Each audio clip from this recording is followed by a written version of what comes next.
En parlant de thunes, on est chez Campus Tech, qui est un des rares sites qui fait du contenu en français sur Magic. Assez peu, parce que maintenant ils partagent quand même pas mal la vedette avec l'Orcana et tout ça. Et donc voilà, Magic, un Black Lotus vendu pour une somme record. Une vente historique fait tourner les têtes des joueurs Magic. Une Black Lotus, ok, bon bah ça... Voilà. En état mint, atteint un prix record lors d'une vente privée. Alors déjà, vente privée, prix record lors d'une vente privée. D'accord. C'est écrit par Frédéric Domaine. C'est son deck préféré, c'est Domaine Ramp. Voilà. La carte Black Lotus de Magic the Gathering, légendaire depuis la première édition du jeu, vient de se vendre pour un montant ébouriffant, adjectif difficile, de 3 millions de dollars, surpassant les records précédents pour une carte de jeu. L'iconique Black Lotus, le Black Lotus, ou la Black Lotus, parce qu'il change, des fois il dit... Voilà, est une carte iconique dans le TCG Magic the Gathering. Superbe fourvoyeuse de mana multicolore, avant d'être défaussée. Alors, il y a vraiment un problème sur les adjectifs, là, chez Frédéric. Frédéric, pas sur adjectif, j'ai envie de dire.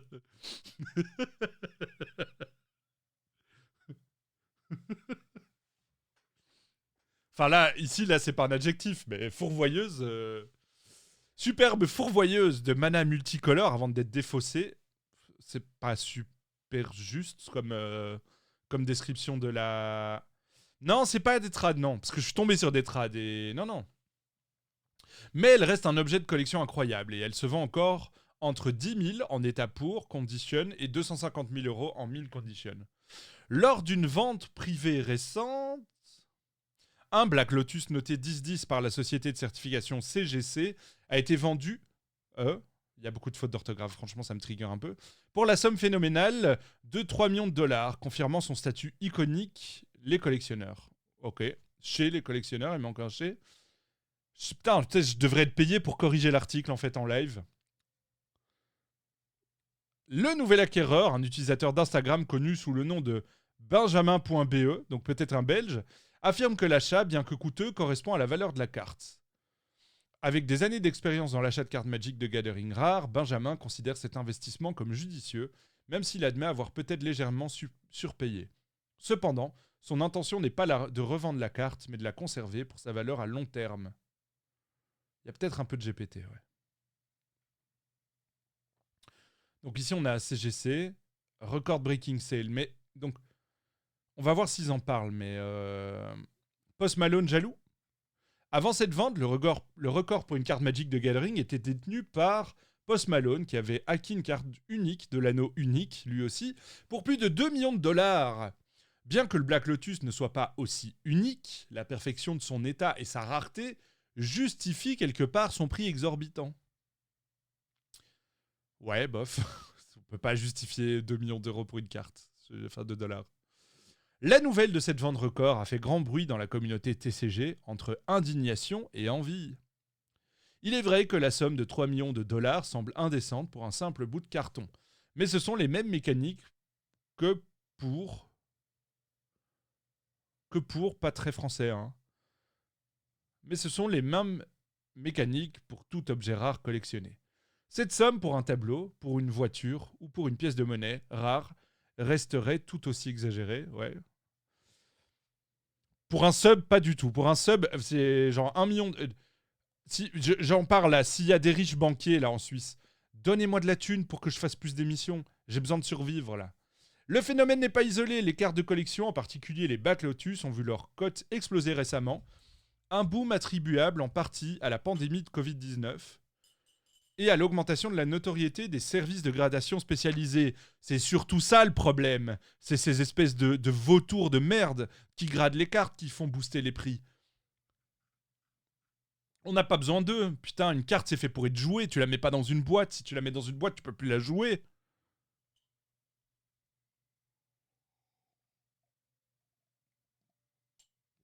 Non, le sub à 1 million, je l'invite pas à Sol Ring. Personne peut payer pour être invité à Sol Ring. On n'est pas, c'est pas la Macronie ici, d'accord? On peut pas acheter. Les riches, ils peuvent déjà acheter leur excès de vitesse et acheter tous leurs méfaits. Ils vont pas acheter une place à Sol Ring non plus. Il y a un moment, tout le monde est égaux. J'invite les gens que j'ai envie d'inviter. Ceux qui méritent, selon moi, d'avoir plus de visibilité et ceux contre qui j'ai envie de jouer. Donc, faites du contenu, faites du bon boulot et vous serez invité. Frédéric Domaine a plutôt BG, ouais. Le train de la Chouchou, le train-train de la spéculation. Cette vente record confirme que le marché des TCG est en train de prendre de la valeur et les comptes d'ouverture de boosters ou l'émergence des réseaux comme Vogued montrent que cela n'est pas prêt de s'arrêter. Alors selon moi, Vogued aussi problématique, hein. Mais voilà. J'ai déjà fait une sponsor avec eux. À l'époque. A plus Magic Sam. Je sais pas, jusqu'à la fin de la review.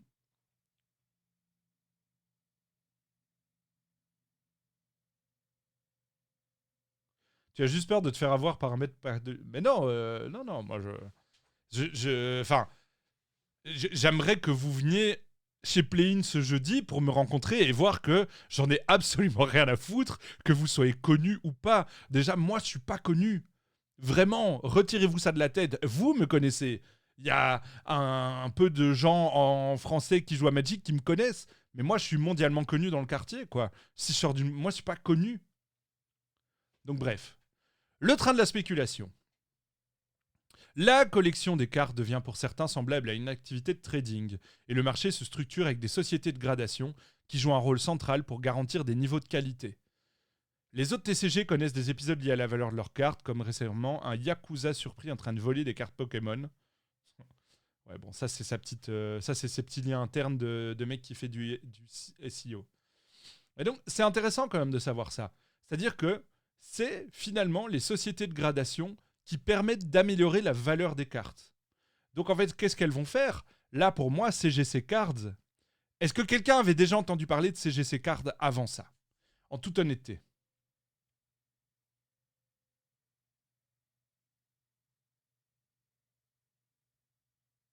Bah ouais, j'achète du pain, je fais caca, je fais mob pipi. C'est quoi l'anecdote de fou? Ah oui, le Yakuza qui vole des... Ouais, merci David. C'est vrai que il faudrait qu'on trouve un bon adjectif pour parler de cet article. Mais non, mais qui connaissait CGC Card? Déjà, parce que nous, les joueurs de Magic, on s'en bat les couilles des sociétés de gradation. Et franchement, j'espère qu'elles vont rester bien loin de nous. Cassez-vous. On n'a pas besoin de nous, on joue aux cartes. On veut des cartes, on veut jouer au jeu. On veut pas acheter des cartes pour mettre dans un classeur et les regarder et se branler dessus comme les gens qui aiment Pokémon. Merde, sorry, je m'énerve un peu, mais cassez-vous. Qui avait entendu parler de Frédéric Domaine? Mais non, mais honnêtement, Campus Tech, ils font pas mal d'articles en français, donc faut les soutenir. Allez regarder le site. CGC, ouais.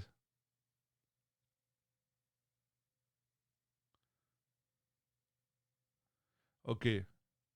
Donc, en fait, on s'en fout, nous, des trucs de gradation. Mais ça, c'est de la campagne marketing. Tous les joueurs de Magic, ils vont voir la news. 3 millions pour un Lotus Noir. Et donc, ils vont se faire grader des cartes, ça existe. Et c'est comme ça que ça passe. La gradation de cartes, c'est comme le fascisme. Ça s'installe tout doucement et tout calmement. Et quand on s'en rend compte, il est trop tard. Gradez pas vos cartes ou je vous banne de mon chat. Mais oui, ouais, c'est à cause de Pokémon, je pense. Je pense que c'est à cause de Pokémon. Tout ça, c'est de la faute de Pokémon. Non, mais il y a des gros créateurs qui font des ouvertures de cartes, des trucs gradés et tout.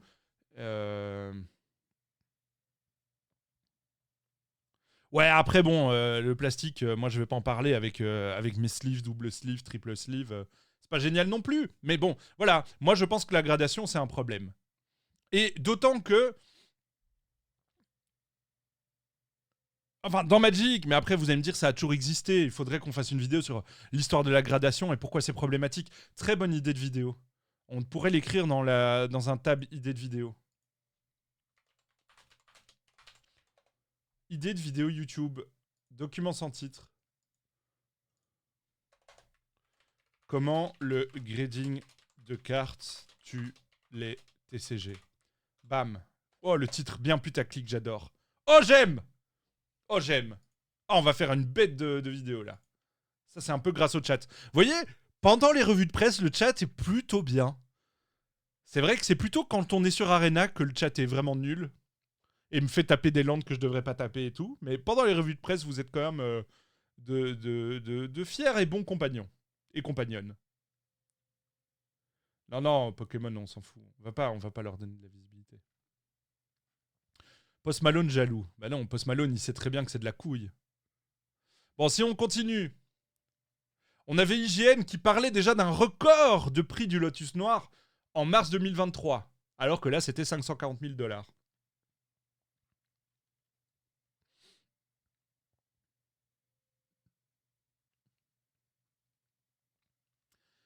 Un Lotus Noir, sans doute la carte la plus recherchée de Magic the Gathering, s'est vendu pour un prix record de 540 000 $ lors d'une récente vente aux enchères. Vous avez vu, j'ai fait un effort. J'essaie de trouver que des articles en français. C'est pas évident, il y a peu d'articles en français sur Magic. Ça, sachez-le. Donc s'il y a des petits gens en école de journalisme, là, lancez votre blog et faites du bon boulot, s'il vous plaît. Comme l'explique Polygon, le Black Lotus a battu son propre record à chaque fois qu'il a été mis aux enchères. Ça, c'est intéressant aussi. C'est-à-dire que à chaque fois, c'est plus cher.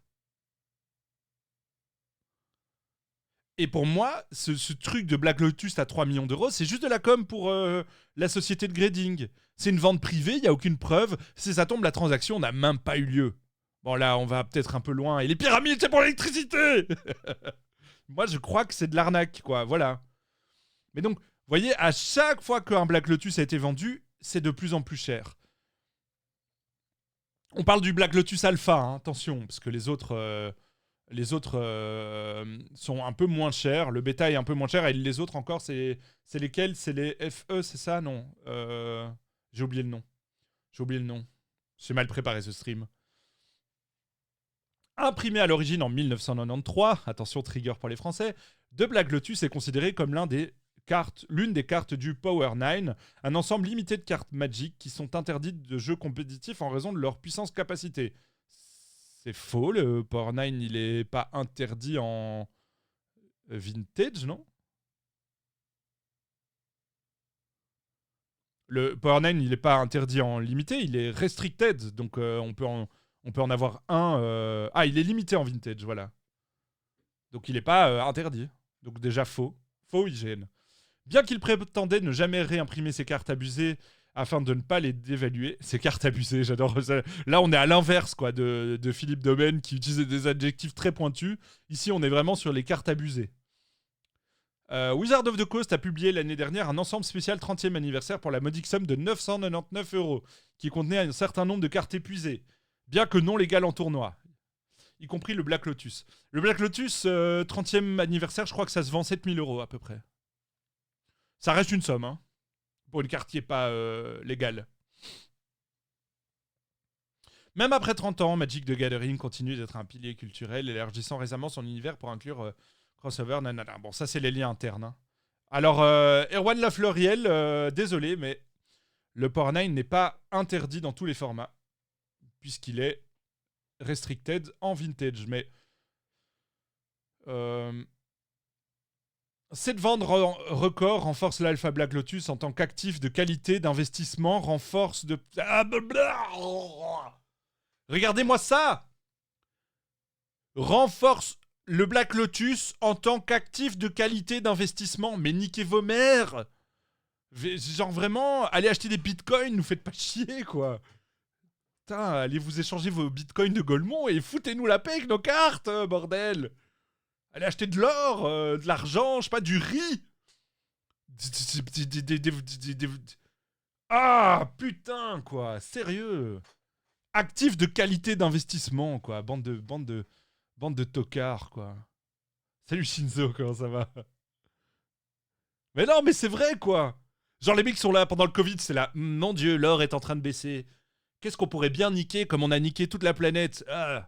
On a déjà acheté tout le riz, les Indiens mangent plus. Ah bah achetons les cartes Magic, comme ça les connards de 40 ans peuvent même plus y jouer. Alors que s'ils ont construit toute leur identité là-dessus, parce que à part ça, ce sont des losers. Et ben on va même leur reprendre ça.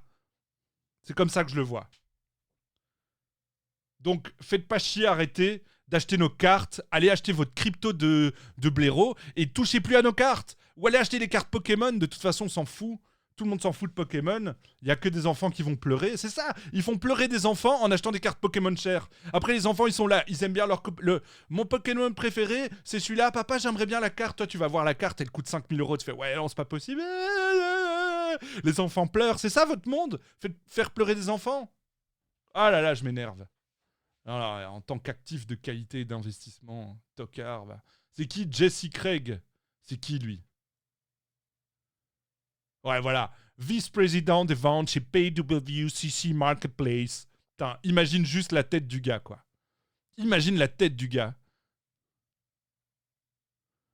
Le mec, sa vie, c'était... Jesse Craig, c'était vendre des cartes super chères ou mettre un drapeau confédéré derrière sa bagnole, quoi. Et bon, heureusement, il a choisi les cartes chères. C'est le méchant, ouais. Non, mais je suis désolé, je m'énerve un peu, mais... C'est chiant, quoi. C'est chiant. Bon, évidemment, si on parle des prix des cartes, on peut revenir aussi le 2 août 2023, où Post Malone avait acheté l'anneau unique, hein, le 1-1. Alors, Post Malone, il y a autre chose là-dessus, ce qu'il faut savoir. C'est que Post Malone, il l'a limite fait aussi. Il s'est dit, je vais me faire un kiff, et en même temps, je vais changer la vie de quelqu'un. Vous voyez? Je pense qu'il y a autre chose. Moi, j'aime bien Post Malone. Moi, je l'aime bien. Je trouve qu'il est... Dans la commu Magic, il me fait marrer, tu vois? Dans le sens où il se dit... Ok, bon, 2 millions d'euros pour une carte, c'est nawak, mais vas-y, bam, je vais changer un destin. Moi, c'est comme ça que je le vois, tu vois. Et tu le vois d'ailleurs... Bref, au mois de juin, Magic the Gathering défrayait la toile avec son extension consacrée au Seigneur des Anneaux et sa carte de l'anneau unique tirée en un seul exemplaire, évidemment. Cette particularité a très vite fait de la carte du jeu la plus recherchée et la plus chère au monde, les enchères montant à 2 millions de dollars. C'est finalement un joueur canadien du nom de Brooke Trafton qui a su gagner le gros lot une semaine après la sortie de l'extension. Depuis, la carte a été enregistrée, authentifiée auprès du site de PSA. Bon, là, je comprends quand même. T'achètes une carte de 2 millions de dollars, tu la mets dans une petite boîte, quoi. Au moins, ça, j'ai capté. On va pas leur en vouloir. Alors que la communauté commençait à se demander si la carte n'allait pas tout simplement rester dans la collection de celui qui l'a trouvée, elle vient de réapparaître entre les mains d'une star internationale qui en a fait de l'acquisition. Bon, ça, vous connaissez l'histoire. Mais donc... voilà, c'est un peu les stars qui sont un peu nos tokens, genre en mode regardez, on peut aussi être des gens un peu cool et jouer à Magic. Merci pour les primes, merci Cédric pour ton petit prime, tu régales. Ouais. Je vous ai pris les TikTok où il trouve la carte, regardez ça. Regardez sa main quand il trouve la carte. Ça a fonctionné, hein. Non, ok. Attendez. Regardez la main. Ah, regardez ce que j'ai trouvé. Ah. Le mec il tremble. Mais tu m'étonnes. Mais là, clairement, loterie quoi. Ticket de loterie, tu vois. C'est ça le problème. Ticket de loterie. Mais bon, ça c'est des TCG, je vais pas commencer à cracher. C'est le principe. T'achètes des boosters, c'est kiffant. Moi aussi j'aime ouvrir des boosters, c'est normal. Mais c'est quand même compliqué de...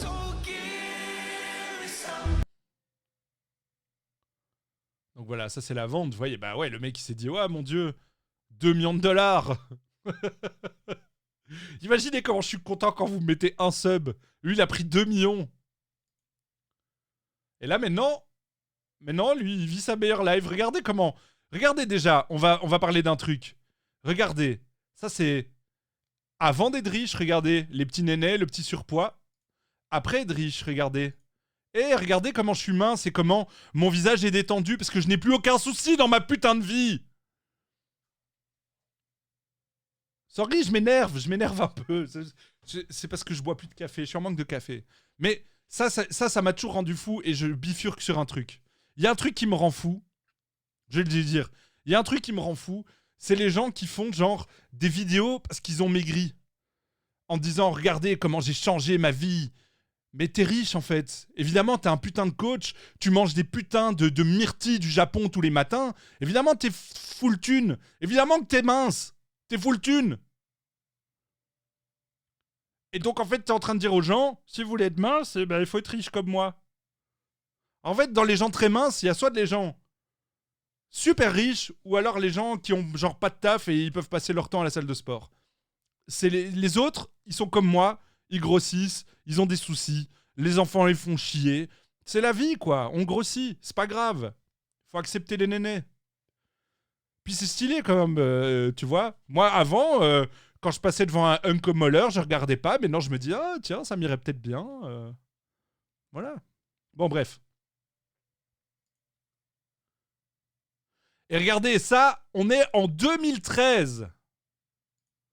En 2013, on a un record de vente pour une carte Magic à 27 000 $.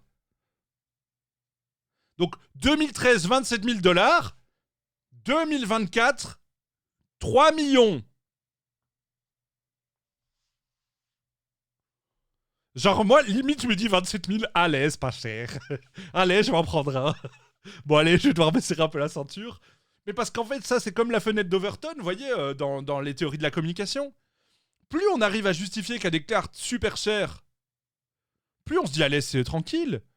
Moi, après, quand j'ai acheté mes Bilandes, là, j'ai mis 900 balles pour 3 Bilandes, pour finir la collection. Bah, évidemment, quand je vois une carte à 50 balles, je me dis, c'est pas cher. Mais c'est cher, 50 euros, en fait. 50 euros, si tu fais gaffe, c'est quand même quelques repas, quoi. Pour toute ta famille. C'est n'importe quoi. Enfin, bon, bref. Et c'était 27 000 $ à l'époque. Alors, attention, on dit vraiment, c'est le. En plus, en alpha, hein. En alpha. Donc, vous voyez comment ça a bien monté, hein, l'air de ring.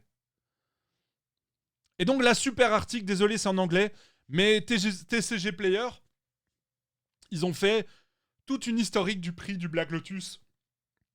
C'est sorti en 2023. Pardon, je devais roter. Donc, vous n'aurez pas les derniers prix mirobolants. Mais en 10 ans, t'achetais un alpha à 23 000 €, mec, folie, quoi. Et moi, j'ai commencé Magic au moment où ça a explosé. En plus, c'est ça le pire. Je suis vraiment un débile. Moi, salut Crichalo. Salut tout le monde, hein, d'ailleurs. Salut Damien. Salut mon Titi. Mon petit Titi. Bon, j'ai été acheter l'isolation. Enfin, en parlant de trucs chers, j'ai été acheter l'isolation pour le studio. J'en ai eu pour 1600 €. Je sais pas comment je vais faire pour finir mon mois.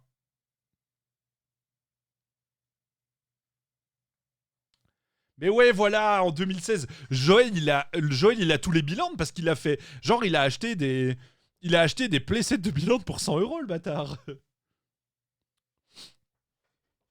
Ouais, ouais. Et encore, ça, c'est que l'isolation. Maintenant, il y a l'électricité, ça, c'est 6 000 €. Et après, j'aurai encore 3 000 € à peu près. Et puis, j'aurai fini. Je sais pas comment je vais faire.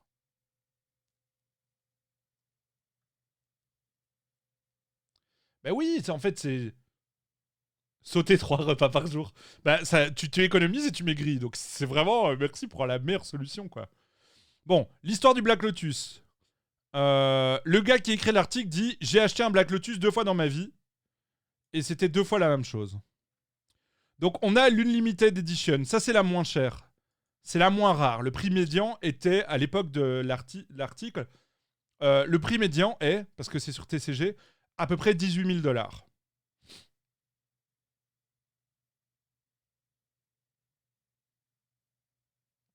On est d'accord, Pio. La réserve list, c'est la plus grosse erreur de Magic, probablement, ouais. Donc bref, il le dit lui. La première fois qu'il a acheté un Lotus, c'était en 2008. Il a acheté une collection entière et tous les Dual Lands. Il a acheté tout ça pour 1000 €. Donc pour 1000 €, en 2008, t'avais un Power 9 sur Craigslist, quoi, à la cool.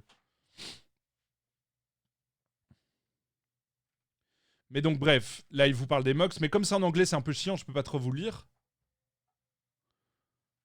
Mais si on voit, donc Scry Magazine, c'était un magazine, je crois, US. Hein. Regardez, ils vous mettent chaque fois les dates. Dans le Scry 1, qui est sorti en 94, donc en 94 pour les potes belges, il n'y a pas de prix. Le bêta est déjà à 15 $, ce qui est très cher, hein, à la sortie déjà, hein, et 12,50 $ pour un Unlimited. Dans l'épisode 4 de Scry, qui est sorti en 95, donc un an plus tard, l'alpha coûte déjà 100 $. Donc en 95, un Lotus Alpha coûte déjà 100 $. Le bêta coûte 80 euros. Et l'Unlimited, 55 dollars, pardon, excuse-moi. Si on passe, on continue en 95 toujours. Genre 3 mois après, l'Alpha a déjà doublé de volume, de prix. Genre, ils ont quasi tous triplé de prix. Un mois après, 50 $ en plus. Vous voyez, c'est exponentiel. Sauf que, quand on est au 68, donc en 2004, le Lotus Alpha, il est à 800 euros. Alors imaginez un peu. Si en 2004, vous vous étiez dit, tiens, je vais acheter un Lotus, je vais le mettre dans un coin et je ferai une maison plus tard avec. Mais bon, ça, on peut toujours se le dire. C'est pareil pour les anciennes consoles, vous voyez. Mais donc, en gros, ça a vachement monté, quoi. Donc ça, évidemment, c'est assez incomplet. Donc ils ont essayé de faire un... Voilà. Ici, ils ont fait un graphe du prix. Donc vous voyez qu'il y a des gros spikes. Mais ce qui est intéressant de voir, c'est vraiment là où ça spike. Et ça spike vraiment vers le confinement. Vers le moment où les gens se sont dit, ce sont des investissements convenables. C'est là que ça spike. Vous voyez ? Et c'est ça un peu le truc. Je comprends pas comment ça se fait. C'est à cause, à mon avis, ces boîtes de check là, vous voyez ? Regardez ici. Ça, c'est les offres qu'il y a sur eBay aujourd'hui, en alpha. 9.5 signés, 1 200 000 euros. Dollars. Vas-y, quoi. Enfin, hyper violent. Et donc là, on a Cory, c'était le site de Slate à l'époque. On est en 2020, donc c'est il y a 4 ans déjà. Mais c'est au moment où ça commence à exploser la spéculation, parce que la spéculation sur les cartes Magic a commencé à peu près en 2019-2020. Donc il y a eu Arena qui est sorti, Magic a regagné en popularité, et là, boum, il y a eu plus de gens qui sont venus sur le jeu, je pense. Ça a ramené pas mal de gens Arena. Ah oui, les jeux rétro, c'est pareil. Hein. Alors, bon, l'article est parfois un peu à côté de la plaque. Hein. Pour avoir le meilleur deck, une partie de la communauté est prête à payer très cher. Bah non, pas vraiment. Parce que la communauté qui veut avoir le meilleur deck, elle le demande à prêter, en fait. Genre, vraiment. Déjà, ça, on comprend pas chez Cory. Mais bon, bref, c'est pas grave. 166 000 $, environ 153 000 euros, c'est le prix auquel une carte Magic rare Lotus Noir a été adjugée lors d'une vente aux enchères en 2019. Selon Wired, le marché d'occasion du célèbre jeu se rapproche de celui des marchés financiers, avec encore moins de régulation. C'est peut-être aussi ça le problème.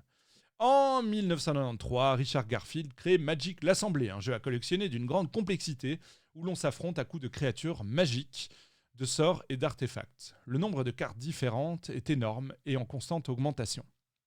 Pour gagner, il faut construire le deck en moins de 60 cartes avec lequel on joue le meilleur possible. Obtenir le deck optimal est une quête sans fin. Chaque carte doit fonctionner en symbiose avec les autres et les rares peuvent donner des avantages décisifs. Là, on a une petite vidéo de Magic C'est Chic sur comment débuter à Magic. C'est big up, bisous. 572 de ces cartes figurent sur une liste réservée de Wizard of the Coast, l'éditeur de Magic, assurant qu'elles ne seront jamais réimprimées. Le seul moyen de se les procurer est donc le marché d'occasion. Marché d'occasion qui n'est pas reconnu officiellement par Wizard. Hein. Du troc à la place de marché. Pendant longtemps, les joueurs et joueuses ont échangé des cartes contre d'autres cartes. L'argent n'a fait son apparition que depuis une dizaine d'années.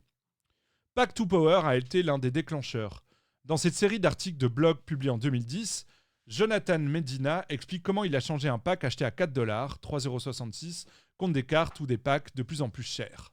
Au bout d'une centaine de trocs, il avait acquis une Mox Pearl, l'une des Power 9, 9 cartes extrêmement rares imprimées fin 93, début 94. Vous voyez, je switch. Hein. Celle-ci vaudrait aujourd'hui entre 1700 et 2500 $. Depuis, le commerce est professionnalisé et financiarisé. Magic dispose même de places de marché comme MTG Stock, TCG Player ou Mage Market où règne la spéculation. Une partie de la communauté l'accuse de faire gonfler les prix. Certaines personnes assurent vivre entièrement du trading des cartes Magic. Aucune autorité ne régule les transactions. À l'automne 2019, sur un serveur Discord, James Chapman a recommandé d'investir dans des cartes qui allaient prendre de la valeur en raison de la sortie imminente d'un nouveau mode de jeu, le Pioneer, sur laquelle il avait été renseigné. Un délit d'initié, malheureusement légal, sur cet étrange marché. Effectivement. Alors intéressant hein, ici de savoir le Pack to Power. On peut peut-être aller regarder l'article s'il existe encore. En 2010, hein. I am on the verge of making history. Je suis en train de faire l'histoire.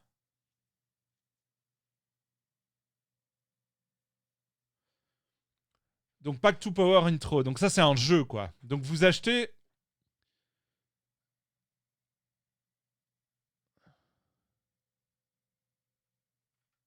Attends, c'est là qu'il se...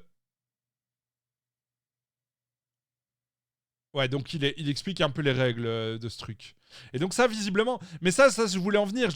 On va parler un peu des choses qui font en sorte que les cartes puissent prendre de la valeur. Bon, déjà, il y a la rareté. La rareté d'une carte, elle peut lui faire prendre de la valeur même si la carte n'est pas très jouée. Exemple assez récent, on a eu tout ce qui est les artefacts de Thunder Junction, vous voyez qui sont dans le Big Score. Le Big Score, c'est quoi le souci avec le Big Score, à votre avis? Le souci avec le Big Score, c'est que y a très peu d'ouverture des cartes du Big Score. Donc elles coûtent rapidement très très très cher. Oupsie, pardon.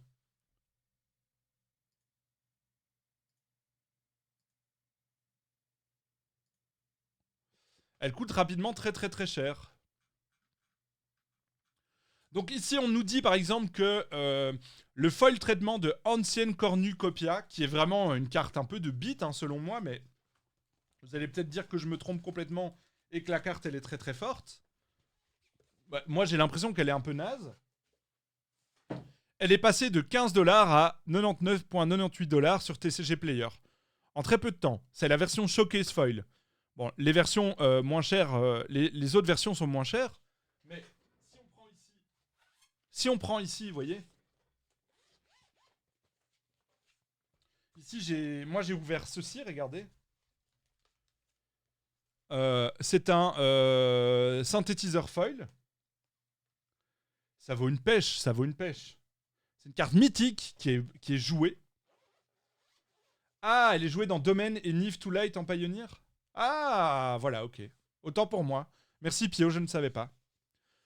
Donc elle est jouée alors en Pioneer, mais donc les prix vont spike directement dans le Nawak. Si tu commences déjà à 15$ alors que t'es pas joué, merci Razel pour le follow, et que tu termines sur du 100$, voilà.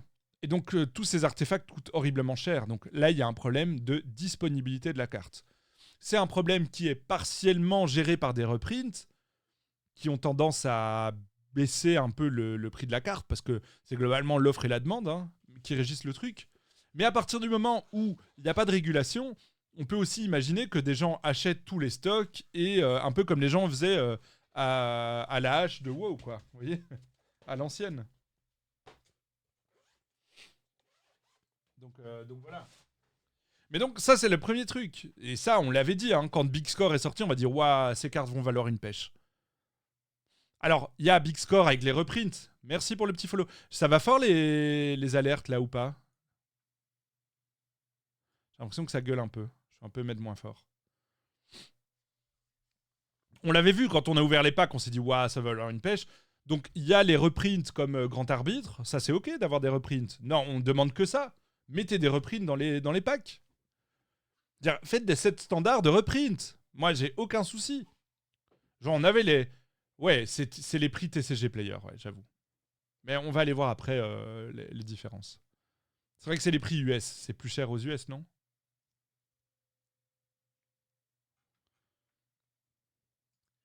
Alors, quelque chose qui peut influer sur le prix d'une carte, c'est aussi sa jouabilité. Donc, dans quelle mesure elle est jouable. Ici, on a eu un nouveau, depuis le 13 mai, donc c'était hier, on a eu un nouveau ban et restricted announcement.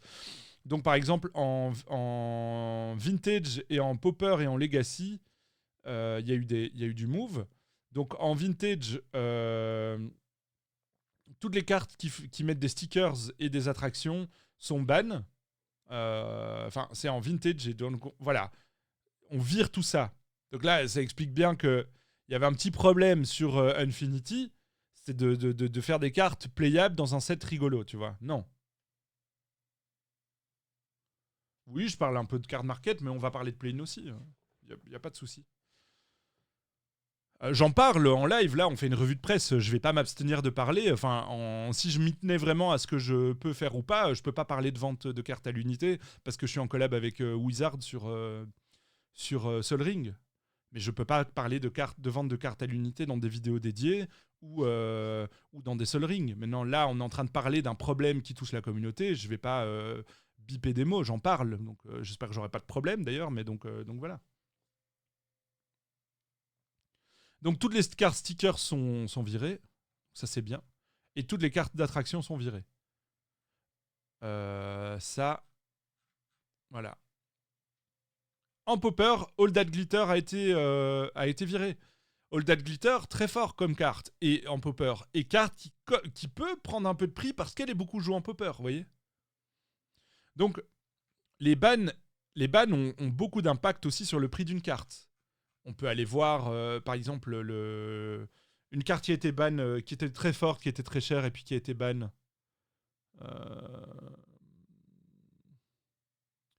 Bah, Oko avait quand même vachement baissé après avoir été ban. Hein. Uro reste quand même un peu cher. Fury, par exemple, Fury. Jace. Et donc voilà, les bans peuvent influer sur le prix d'une carte, évidemment. Encore heureux. Alors, qu'est-ce qu'il y a d'autre qui peut influer sur le prix d'une carte?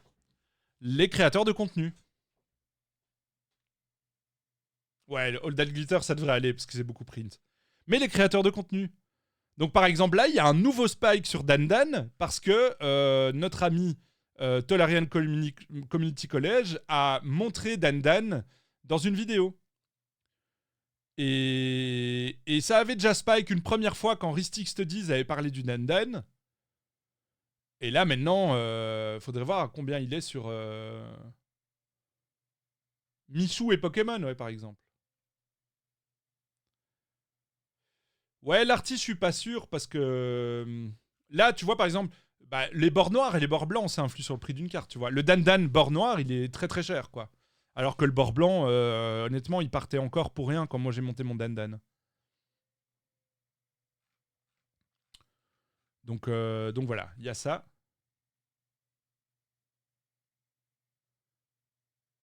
Bah, va voir les Dandan, va voir les prix des Dandan, tu verras. C'est pas si niche que ça, honnêtement. Ça, Tolerian Community College, il est pas niche. Hein. Il fait des millions de vues. Hein. Ça veut dire qu'il a, sur 1 million de personnes, s'il y a 300 personnes qui se disent j'ai besoin de 8 dandan, ça renforce. C'est 8 hein, des dandan que t'en as besoin pour monter un dandan. 8. Je veux 8 dandan bords noirs parce que j'aime pas les bords blancs. Si t'as 300 personnes sur les 3 millions qui font déjà ça, ça te sort, ça te sort plus d'un millier de cartes. Non? Sauf si je calcule très mal. Hein. Moi, je pense que...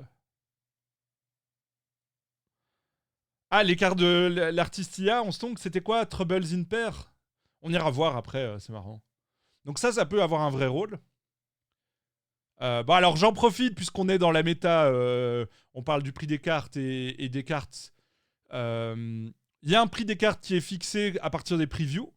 Moi, j'ai le plaisir de vous annoncer que je vous previewerai une petite carte de Modern Horizon 3 le 25 mai. Non, merde. Le 24 mai. Avec aussi en France, vous avez Elliot Dragon qui va en présenter une aussi. Et vous avez aussi Val et PL, si je dis pas de conneries. Donc voilà. Le 24 mai. Après, il faudrait voir les autres dates qu'il y a en français. J'ai pas été regardé.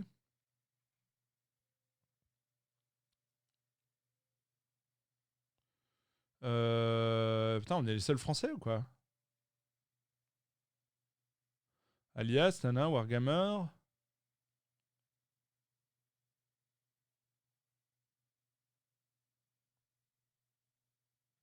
Bah voilà, tu vois, il y a 2618 Dandan dispo sur MKM.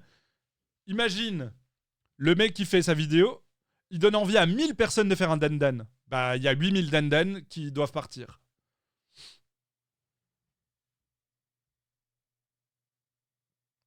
Alors, il m'envoie ça par mail, parfois le jour avant. Euh... Attends, il n'y a pas d'autres Français? C'est marrant d'avoir mis tous les Français le même jour.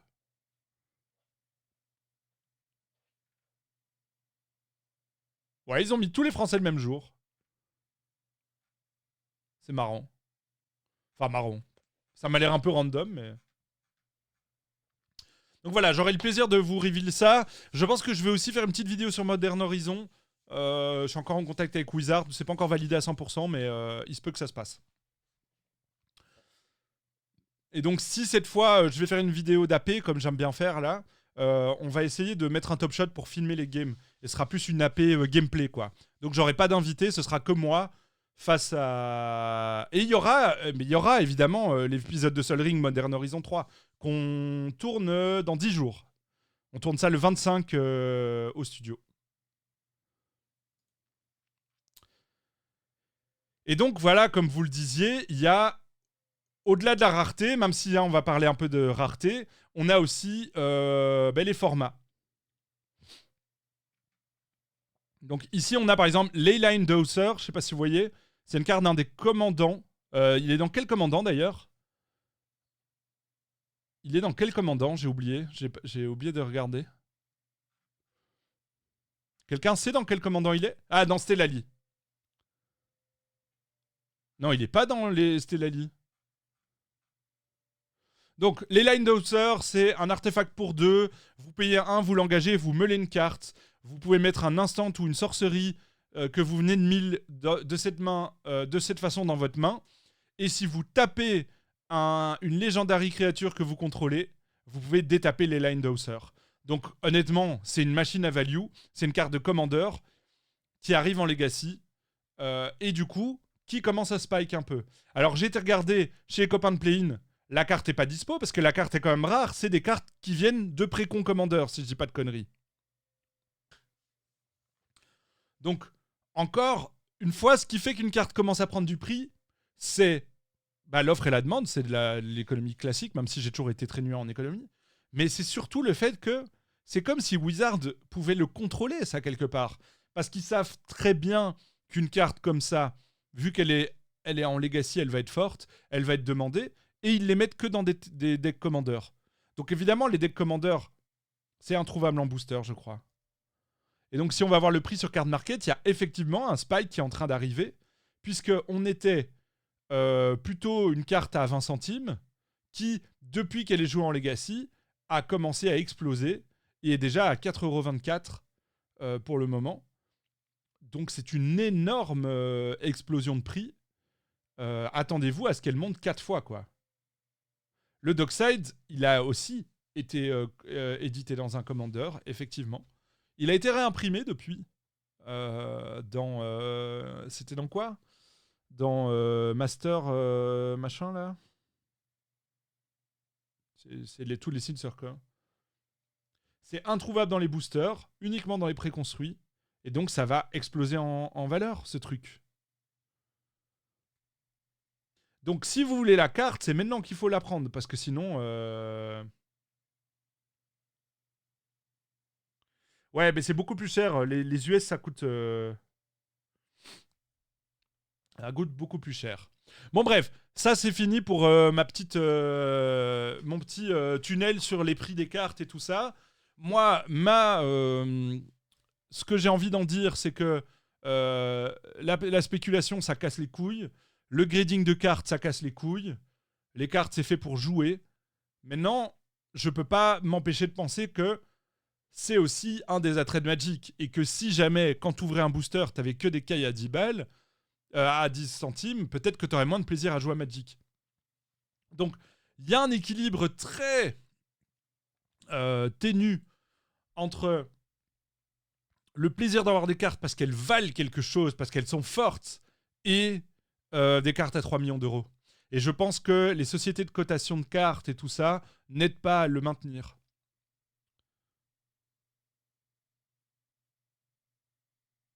Donc voilà.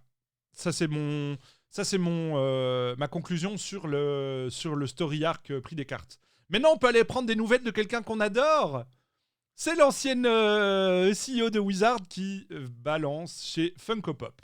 Donc elle a quitté Donjons et Dragons et Wizard of the Coast, elle était CEO. Et là, elle arrive chez Funko Pop. Alors, honnêtement, pour moi, les Funko Pop, c'est vraiment horrible. Mais voilà. Peut-être qu'avant de parler de ça, on va un peu lire le chat et discuter avec vous. Attendez. Donc, j'ai les cartes qu'il me faut pour mon petit Enzi chéri, donc ça va. Je dirais que les gens qui jouent vraiment au sens compétitif n'ouvrent plus de booster, sauf pour faire du limité. Je suis assez d'accord, No. C'est ce que je disais sur le premier article où il disait que les gens dépensaient énormément d'argent pour avoir le meilleur deck. Non, les gens qui veulent le meilleur deck, ils le prennent à emprunter. Hein. Ouais, la réserve liste, mais là, donc on joue de la rareté, quoi. Perso, mes fables, Mirror, je les ai eu à 50 centimes à Play-in, je les joue depuis 3 ans. Ah ouais, bah c'est une bonne carte. Hein. Ouais, voilà, je suis content que mon chat, pour une fois, vous n'êtes pas le pire des chats. Hein. Ça, c'est réservé au Stream Arena, visiblement. Là, aujourd'hui, vous êtes un chat un peu basé. Les Funko Pop, c'est vraiment de la merde. Les Funko Pop, c'est vraiment le geek de mauvais goût. Voilà. Mais c'est mon avis.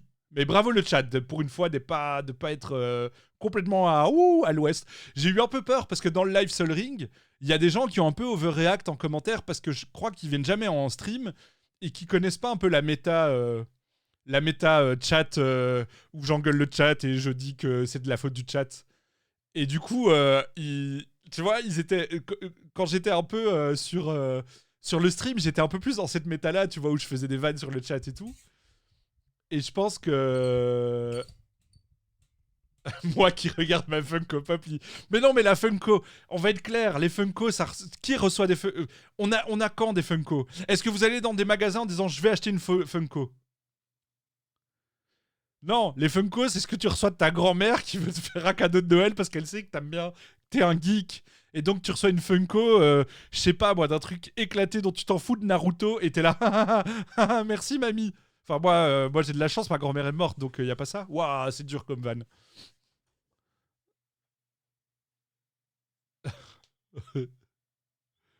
Mais oui, c'est des cadeaux gênés. C'est des cadeaux des gens, ils étaient entre t'offrir une Funko Pop et t'acheter un Rubik's Cube, tu vois. C'est vraiment genre, ou un set de casse-tête. C'est juste ça. Ouais, la vanne était un peu dure. Donc voilà, Cynthia Williams va aller ruiner Funko Pop après avoir ruiné Magic. Mais c'est ça. Moi, à un moment, j'ai eu un blog sur Batman et j'étais fan de Batman. Et à un moment, j'ai dû dire aux gens, non, j'aime plus Batman. Franchement, laissez-moi tranquille. J'en avais marre. C'est le coffret Scorpio du geek. Les Funko Pop, c'est le coffret Scorpio du geek. Effectivement, bien vu, Yuba Samé. J'ai acheté celle de Chandra. Allez, hop là.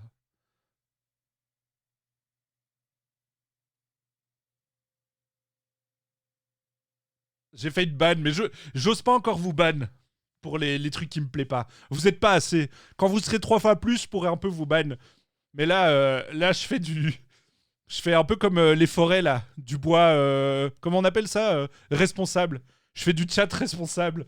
Je peux pas vous ban, il y en a plus assez. Vous êtes une espèce en voie de disparition. Vous êtes plus assez. Enfin donc bref, Cynthia Williams, on en avait parlé l'autre jour. Elle s'est barrée de chez Wizard après avoir euh, bien tiré sur la corde en termes de vente et tout et augmenté la profitabilité. C'est ce genre de décision que prend un CEO, pas le fait de gender swap comme disent les fachos un personnage, ça c'est pas son rôle à elle. Ça c'est un directeur créatif qui choisit.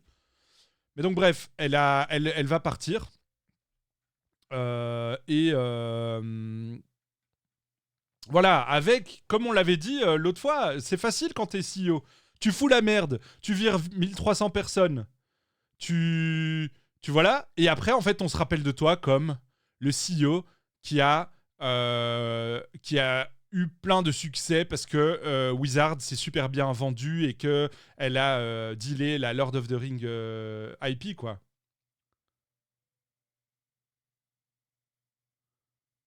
Perso, j'apprends aujourd'hui que ça s'appelle des Chocopop, ces trucs. Ouais, Gomu, on l'a perdu. Ça fait 10 ans qu'il est plus sorti de chez lui. Ouais, ouais, c'est ça. Bon, après, ça a tiré sur la corde. Il y a eu les Secret Lair, il y a eu pas mal de choses pendant son run, hein. Donc voilà, et surtout énormément de layoffs pendant qu'elle était là. Donc, et on en avait parlé, et c'était surtout. Faut pas oublier que Wizard, c'est pas que Magic, c'est aussi Donjons et Dragons. Il y a eu pas mal de drama autour de Donjons et Dragons pendant la présidence de notre ami Williams. Parce qu'il y a eu tout le drama autour de l'OGL. Il y a eu le problème de Virtual Tabletop, qui est toujours pas dispo et qui devait l'être. Donc, voilà, pas très bien. Moi, et donc voilà. Voilà, attendez-vous à ça. En fait, l'idée de cette CEO, c'est d'augmenter la collectabilité. C'était d'augmenter la collectabilité de Magic. Et donc, j'aime bien qu'on parle de cette news parce qu'en fait, on est en plein dans la ligne que je suis en train de vous tirer sur l'économie de Magic. C'est qu'on a des gens qui disent voilà, Magic, on veut pas que ce soit qu'un jeu parce que si c'est qu'un jeu, on en vend moins. Donc, on veut que ce soit un truc de collection. Mais du coup, à cause de ça, on joue moins et du coup, les prix baissent. Du coup, ça devient moins acheté parce que les gens ne trouvent plus de V sur leur booster. Vous voyez, c'est vraiment ça le problème. Et je pense que c'est pour ça que Wizard of the Coast essaie de revitaliser le standard et à juste titre parce que c'est important. Le standard dans les boutiques, c'est important pour la santé de Magic. Mais il faut que ce standard se revitalise, il faut que le jeu existe. C'est pour ça que pour moi, c'est une erreur d'avoir ubérisé complètement le jeu professionnel de Magic, avec des gens comme Nathan Stewart qui étaient voilà, et en 2 tournois, ils sortent carrément du circuit, ils doivent aller regagner leur place. Ça paupérise les gens qui jouent à Magic et tout, même si, bon, c'est les grands champions, ils gagnent plein de thunes, mais voilà, au profit de la collectabilité. Le problème, c'est que la collectibilité, si le jeu Magic n'est plus qu'un jeu de collection, le jeu va s'éteindre face à des concurrents comme Lorcana et Star Wars. Il y a besoin de jeux. Donc voilà. En parlant de ça, transition tout à fait incroyable vers le Standard Showdown. Les Standard Showdown, c'est quoi? C'est des mini-tournois de standard qui ont lieu dans votre magasin proche de chez vous. En tout cas, dans les magasins qui veulent bien les faire, parce que il y a une crainte aussi des magasins, c'est de faire un événement et d'avoir personne et de pas être rentable. Ça il faut en parler aussi. Tous les shops ne sont pas play-in. Ok. Moi, quand j'ai fait l'Event Standard Showdown chez les nouveaux disciples à 8, c'est pas une grande ville, 8. On était 8, quoi. On a tous fait top 8 du Showdown. Vous voyez? Et on était 8 parce qu'il y avait les 2 personnes de la boutique qui ont joué avec nous. Sinon, on était 6. Vous voyez? Donc ça, c'est aussi un risque pour les boutiques. Parce que Wizard a quand même abandonné les boutiques longtemps sur le standard. Et là, maintenant, ils reviennent. Avec la fleur au fusil, il faut comprendre les boutiques qui disent bah non, en fait, j'ai pas envie. D'accord? Maintenant, le standard showdown, c'est cool. Il y a le côté négatif, il y a le côté positif. Donc chaque semaine dans votre magasin de jeu local avec votre meilleur deck standard et mesurez-vous aux autres joueurs pour avoir une chance de remporter la victoire et d'incroyables récompenses. Ouais, j'ai top 8 le tour. Mais donc voilà, l'incroyable récompense pour le moment, c'est un set de land. Un set de land. Il y a le servant du seigneur Sarkhan. Oula, ça m'a l'air vieux ça, non? Ah non, c'est les nouveaux. Voilà. Mais pour le moment, il y a ça. Il y a un pack de land comme ça, avec toutes les îles promo. Ils sont beaux les terrains. Moi, j'ai le marais. J'ai reçu le marais, parce que comme on était 8, on a donné un pack complet aux gagnants. Et puis, on s'est partagé un pack pour les 5 autres suivants sur le résultat. Donc voilà. Et donc j'en profite pour vous dire que je serai ce jeudi de nouveau chez Play-In. Il y aura Gabriel Nassif, donc ça va être cool. Je vais à mon avis rejouer ma merde. Je vais rejouer Rakdos, même si j'ai quand même Domain Ramp. Donc je vais peut-être jouer Domain Ramp parce que comme il y aura plus de... Ah, les gros dés, ils sont très très cool, attends.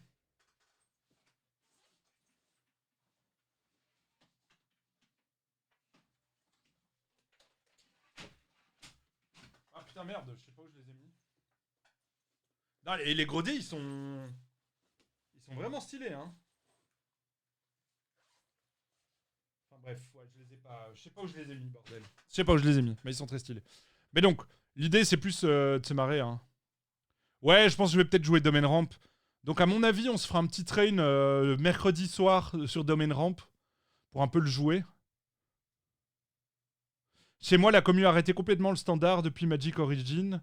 Dans la boutique du coin, il n'y a que du DC et les AP. Il y a beaucoup de boutiques qui sont dans ce cas-là.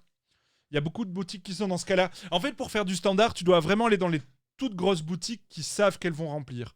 Genre, tu vois, par exemple, Play-in. Je sais que l'Outpost à Bruxelles, ils font tous les samedis, ils font un événement standard à 14h. Ils essayent de revivifier le truc parce que, en fait, les boutiques, elles ont besoin du standard aussi. Ça fait venir les gens, ça fait acheter des boosters.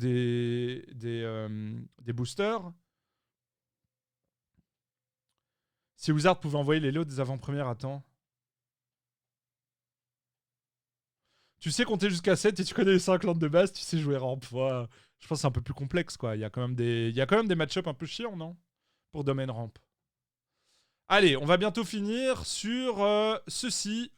C'est la nouvelle carte donjon qui était révélée pour un événement draft Commander Legend Battle for Baldur's Gate. Donc, c'est des événements qui vont avoir lieu que aux US et au Canada. C'est des drafts Commander Legend. Et en bonus, ils vont recevoir un booster collector et une carte spéciale qui est cette carte-ci.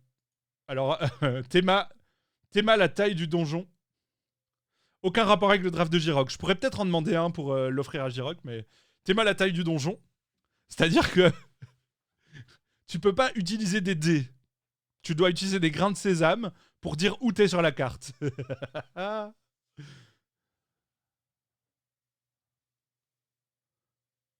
Depuis l'année, on a perdu la Fédération Française de Magic. Le jeu a fait que je sais même pas ce que c'est la Fédération Française de Magic. C'est quoi la Fédération Française de Magic? Ouais, ça sort, mais qu'aux US en carte bonus.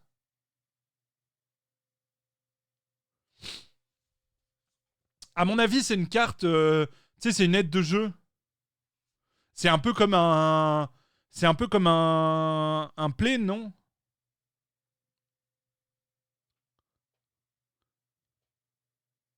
Donc Crash Landing, tu cherches un Basic Land, tu la mets dans ta main, puis tu mélanges. Après, tu peux soit te créer un trésor, soit te créer un 2-2 Knight, ou Scry 3. Après, tu peux sacrifier un permanent et piocher une carte, ou mettre une carte de ta main sur le champ de bataille.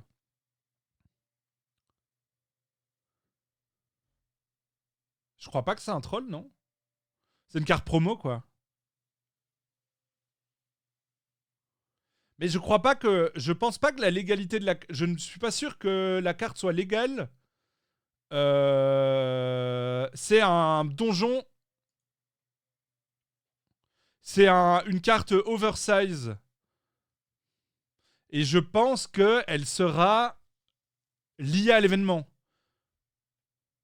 Je suis pas sûr qu'elle sera légale. Je suis pas sûr qu'elle soit légale, hein. Bah oui, ça me semble bien que t'imagines. Elle est juste légale ce week-end-là, ouais. Ou alors en rule 0, quoi. C'est une carte de commandeur, hein. Donc voilà. Ça, c'était pour la petite revue de presse